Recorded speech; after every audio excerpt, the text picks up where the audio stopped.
Պետությանը 523 միլիոն դրամի վնաս հասցրած գործարարը կալանքից ազատվել է 40 միլիոն դրամ գրավի դիմաց։ Հիմա էլ կառավարությունը ընդունել է 30 միլիոն դրամ նվիրատվությունը։ Հատկանշական է, որ այս պահին շարունակվում է քրեական վարույթը։ Իսկ Գալստյանի նվիրատվությունը կարող է արդյոք ընկալվել որպես մեղմացուցիչ հանգամանք։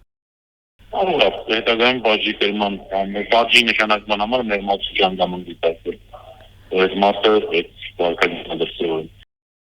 Իրավական տեսանկյունից նման նվիրատվությունը չի կարող ուղղակիորեն ազդել քրեական գործի ընթացքի վրա։ Դատական գործընթացներում որոշումները հիմնվում են օրենքի վրա եւ բարեգործական քայլերը չեն կարող փոխարինել իրավական պատասխանատվությանը, բացատրում է իրավաբանը։ Սակայն որոշ դեպքերում դատարանները կարող են հաշվի առնել մեղադրելի կատարված դրական գործողությունները որպես մեղմացուցիչ հանգամանք։ Իսկ մտահոգիչ է, որ այդ անձնավորությունը նվիրատվություն է անում Հայաստանի Հանրապետությանը, ըստ երկու կոմպոնենտ կամ մեկը նորից հասկանանք այդ նվիրատվության առարկա